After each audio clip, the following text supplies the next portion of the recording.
One Lane Bridge by Hannah Witten.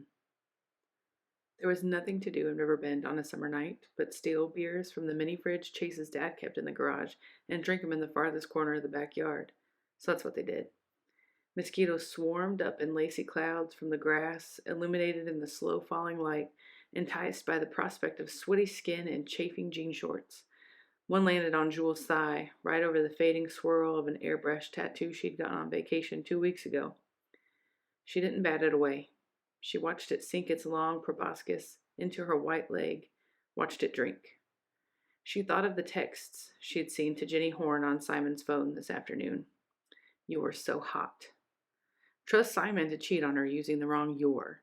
It'd be hilarious if it didn't make her entire chest feel like it was being crushed beneath a soccer cleat. The indignity of her long-term boyfriend cheating with the girl who told Jewel she was too chubby for cheerleading in 7th grade and outed her to the team as bi during freshman year could only be compounded by him not bothering to use the proper grammar while he did it. Petrified by Olivia Chada. The forest was awake. The pine trees bent down closer to the edge of the parking lot as we walked to Will's car after the Friday night football game.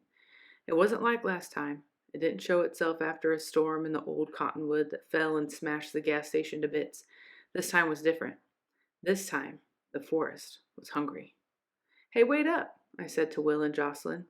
In the rush, I slipped on the gravel and landed hard on one knee, sharp rocks slashing through my tights and into my skin. The navy night sky cast strange shadows from the forest that beckoned to me. The aspen charm around my neck warmed between my forefinger and thumb. The same charm all children of the aspen wore. Truth or Dare by Alex Brown. Truth. I'm only telling you this so you don't make the same mistake I did. This isn't even about the tunnels. Not really.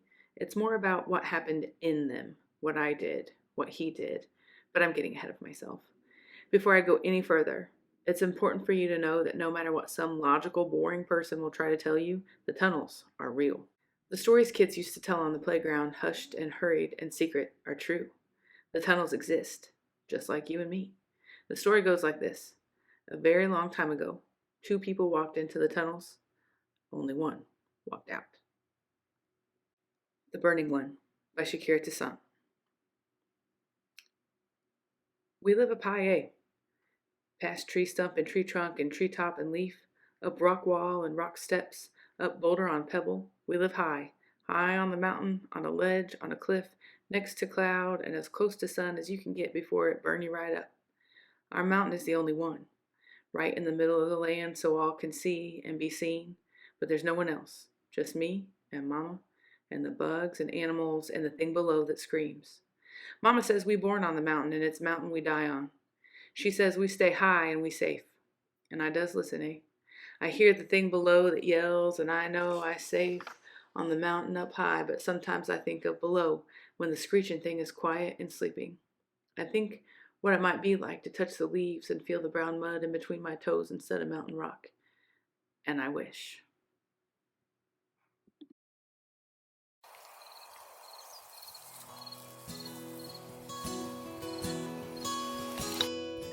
Hey there, and welcome to another book talk episode of Reading Rule Y'all, where we talk all things rural YA literature and to the writers who write it. In today's episode, I'm going to be talking about the Whippoorwill Award-winning short story collection, The Gathering Dark, an anthology of folk horror, edited by Tori Bovalino. I don't know about y'all, but for me, spooky season is still in full swing, so this is a perfect November read. It's been really overcast lately and drizzling and thus dark and hazy. Today we've got this like freak weather event where it's going to be 76 degrees and it's sunny, so that's kind of a little out of November character. I'm calling it like 10th summer. So it's a little more, I don't know, summery today, but in general, the last few weeks have been truly like autumnal, you know, drizzle and haze and everything soft around the edges, and it's just kind of spooky, which is great because Halloween is coming up. So this episode will be airing in November, but for me, that's still spooky season. The weather is still very similar. Things are chilly, and lights take on a different quality, and so does the dark. So I feel like this is a perfect book for November. So let's get into it. As y'all know, these episodes I do a reading, which you will have heard already at the top of the episode. I just want to give a personal apology to Shakira Toussaint because I am not Caribbean and I therefore am terrible at reading a Caribbean accent. So sorry if I really didn't do justice to your writing and to your character. It's an amazing story, and we'll talk a little bit about that more in this episode as well as in the author talk. So y'all have heard the reading of the stories. I read from the first pages of stories whose authors joined me for the author talk, which I've already recorded but will release in a week or two. So I wanted y'all to get a taste of those stories. All of the stories in this collection are wonderful and amazing. So you definitely should get this book if you don't have it. And I just wanted to give a little context for that. Okay, so here's the summary. The book jacket summary is really just too good not to share. So here it is. These are the stories that haunt us. A cemetery full of restless dead, a town so wicked it has already burned down twice, with the breath of the third fire looming. A rural isolated ridge with a terrifying monster waiting for the completion of its summoning ritual. A lake that allows the drowned to return, though they have been changed by the claws of death. These are the shadowed liminal spaces where curses and monsters lurk, refusing to be forgotten. The stories in this anthology explore and work to illustrate how the monstrous and scary and uncanny and spooky, but they can teach us about who we are and the world around us.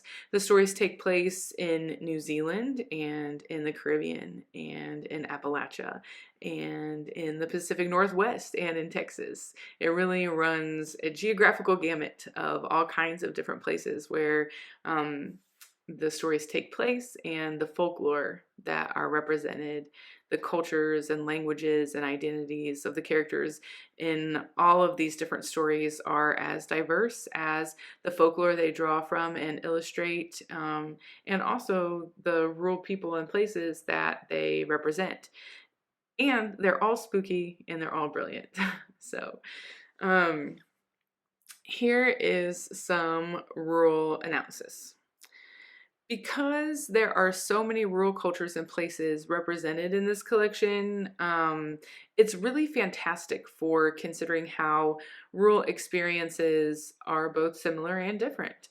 Different rural regions mean different rural cultures, and different weather events means different ways of dressing and different ways of interacting with the environment. And so these stories really help us understand how there's like the similarity of the fact that rural people interact with the environment and the wild in a way that urban folks don't or suburban folks don't.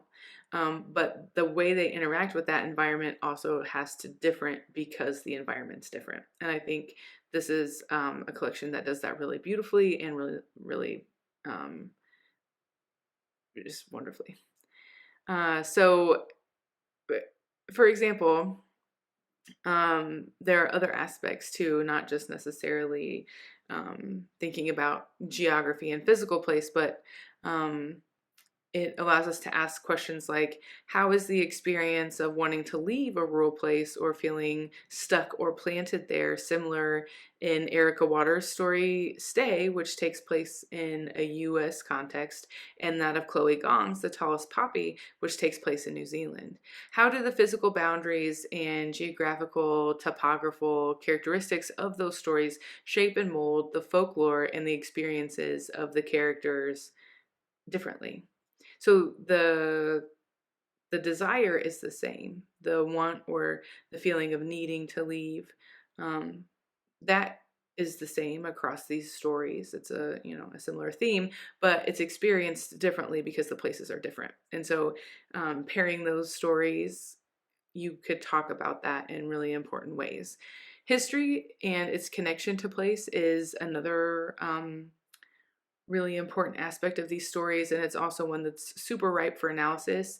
So Shakira Toussaint's consideration of how colonization shaped Caribbean folklore and people's experiences in the Caribbean and dealing with the present and legacy of slavery, um, then turns to shape the folklore and folk horror that uses monsters related to colonization to teach children about what is safe and unsafe. And this is also really chock full of critical analytical possibilities.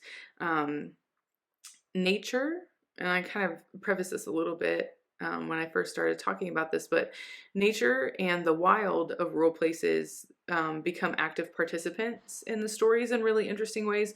So Olivia Chada's story Petrified and Hannah Witton's One Lane Bridge take on the narratives we tell and think about nature and the way that people sort of mark nature or modify it, like build a one lane bridge, in ways that shape the lives and participation in communities that live and have experiences in those places.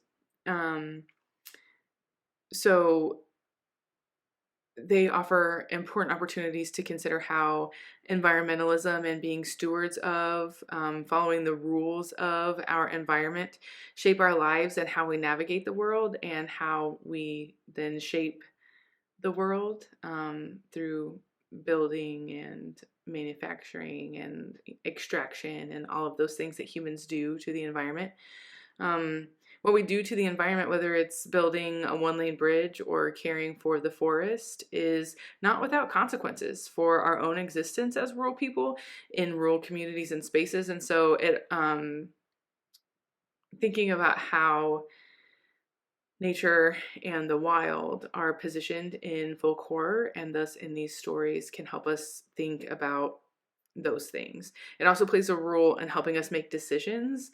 So people read tea leaves, people read signs in their environment to help them make decisions. And that is similarly highlighted by the tunnels that exist in Alex Brown's story, Truth or Dare. This collection exemplifies the point that to learn what we fear is to learn who we are in a way that extends to our places. Engaging with the folk stories that have taught us how to be safe in a rural world also helps us learn and understand how we're connected to that world and connected to one another. As Hannah Witton said in the upcoming Author Talk episode, if you hear the forest whisper your name, no, you didn't.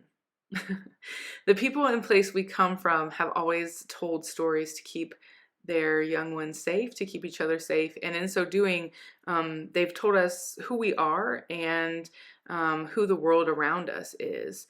The authors in this collection have taken those stories that have been passed down over generations to share them with the rest of the world with their own spin on it. And they offer an immense wealth of opportunity to consider to consider the world and our role in it.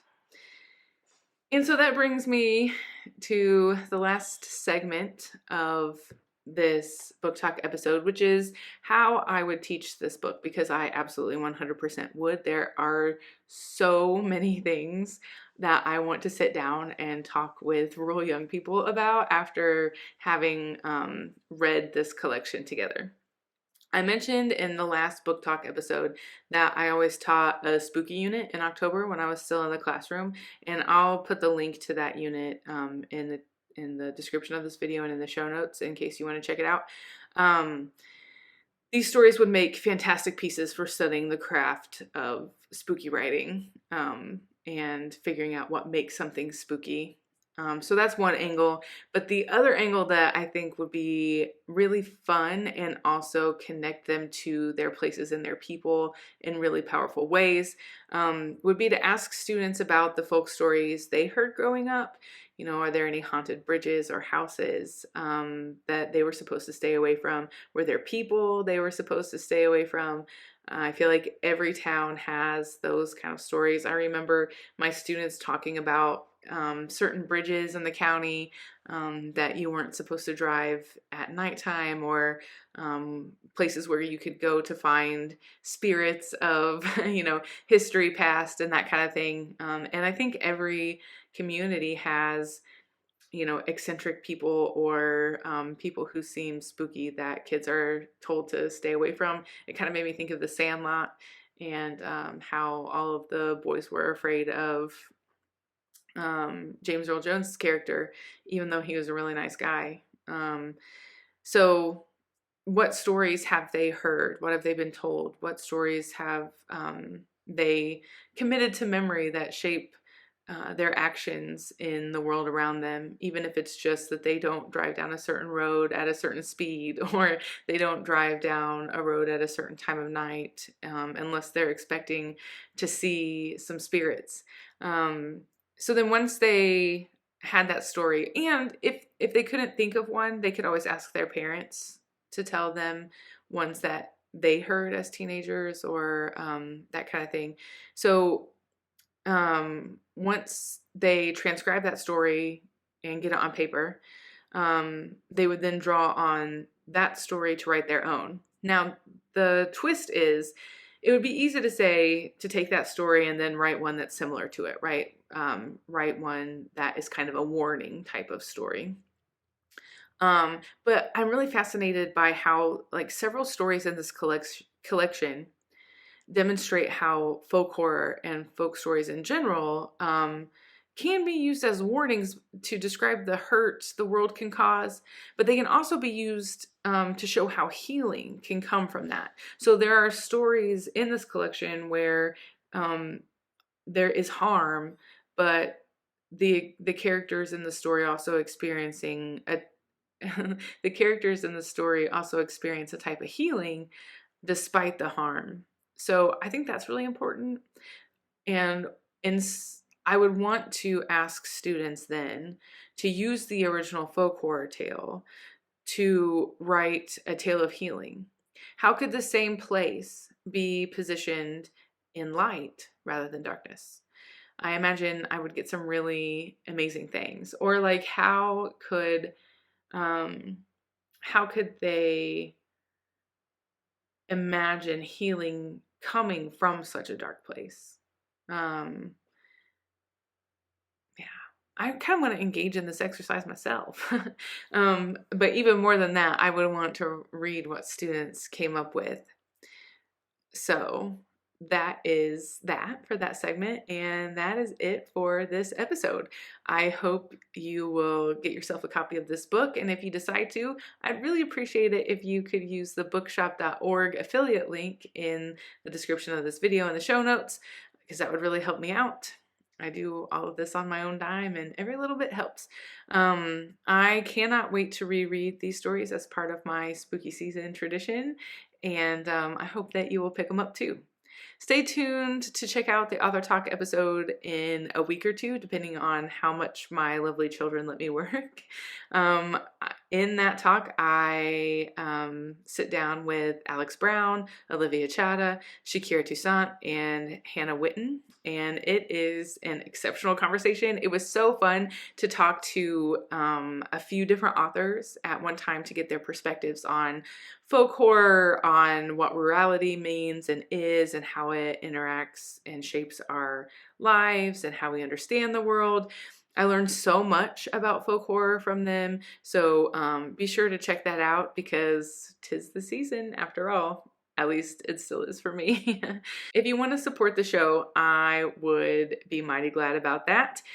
Some ways you can do that are to tell your friends. Word of mouth is really powerful. So if you thought this episode was interesting, or you've heard other episodes that you like, or you are a diehard listener and you listen to every episode, thank you so much. And please tell your friends about it, especially if those friends are rural ELA teachers, because that's who I'm really hoping to reach, or rural readers. I like to make sure that we're getting good rural books in the hands of rural readers. So if you could help me do that by sharing the show, that'd be wonderful.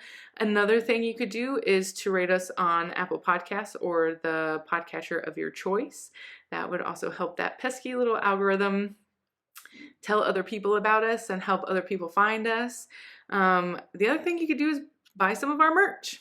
We have a TeePublic storefront where you can go and buy stickers and coffee cups and t-shirts and sweatshirts. It is hoodie weather. Well, it has been. It's not today. But get yourself a hoodie with either the Reading Rural Y'all logo or Literacy in Place, and tell people we exist. The other thing you could do that I mentioned a little bit earlier is to buy the books that we recommend using our affiliate link with bookshop.org. I've got a storefront there. I need to update some of the books, but the link to buy this book will definitely be in our the description of the YouTube video and also the show notes. So check that out, and thanks for doing what you can. I appreciate all y'all. So come on back now, would you?